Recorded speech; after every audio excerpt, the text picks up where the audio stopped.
The choir of St. Joseph's in Geneva, Switzerland. This resolute lady, president of the choir, is not only at home on this floor, but also on this one.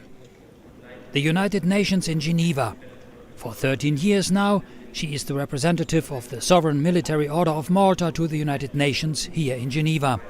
During the months of November-December last year, the ambassador was a busy bee.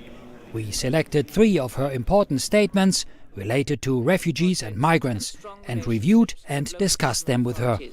Civil society actors, mainly local NGOs, as well as faith-based organizations and religious institutions, have an excellent understanding of local and cultural context and are very efficient at using local networks. This all will help to find and strengthen local solutions and promote resilience within local communities. Your Excellency, we always say now that the conflicts that we are witnessing are not caused by religion. But when it comes to manage refugees, religion and faith seem to play a major role. Wouldn't you agree? Absolutely, absolutely. While conflicts may contain religious elements, they are nearly always driven by external pressures and, for example, cultural, economic, ethnic, territorial interests. Bearing in mind that 80 to 85% of the world population are affiliated with religion or faith, the vast majority of refugees and migrants, of course, are believers. And this is exactly where humanitarian, faith-based organizations and religious institutions have a very special role to play. Conflict, which in itself is a driver for displacement and forced migration, is a central issue for faith-based institutions such as the Order of Malta, which is a signatory and initiator of the Charter for Faith-Based Humanitarian Action. So, what is the Charter for Faith-Based Humanitarian Action? The Charter for Faith-Based Humanitarian Action was adopted at the World Humanitarian Summit in Istanbul, which was organized by the United Nations in 2016. So, the Order of Malta was instrumental in writing and formulating the Charter? Exactly. We belonged to a large group of religious and faith-based organizations around the world who were being permanently consulted by the organizers of the summit in New York. And also, I must underline, the extremely efficient United Nations Task Force for Religion and Development, which is also based in New York.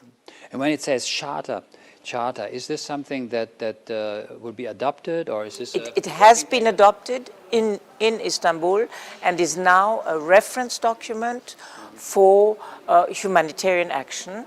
And it was mentioned officially very recently at the consultations we had on the future Global Compact for Refugees by in the official documents of the United Nations High Commissioner for Refugees. With its practical support, the Order of Malta therefore aims to combine a spiritual dimension so as to foster resilience and understanding between the different communities, such as by establishing a prayer room in every one of its facilities. You mentioned a prayer room for everyone. Can or does this not cause conflicts, especially when there is fear or even hatred against other religions such as Islam in certain countries? What's your experience with this? Religious freedom is a basic human right, enshrined in Article 18 of the Universal Declaration of Human Rights.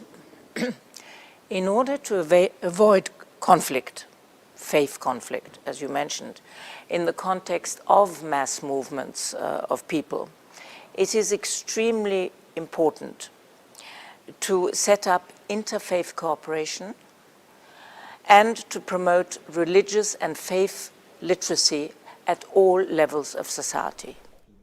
In 2014, Ambassador Pictet-Althann received the Cross of the Papal Order of St. Gregori the Great, which makes her a Dame Commander in the order. Born in Austria into a Catholic family, raised by Benedictine nuns, Ambassador Pictet-Althann combines her faith and humanitarian work serving the Order of Malta at the UN Geneva. Mr. Chairman, my delegation congratulates you and the Bureau on your election and welcomes some more.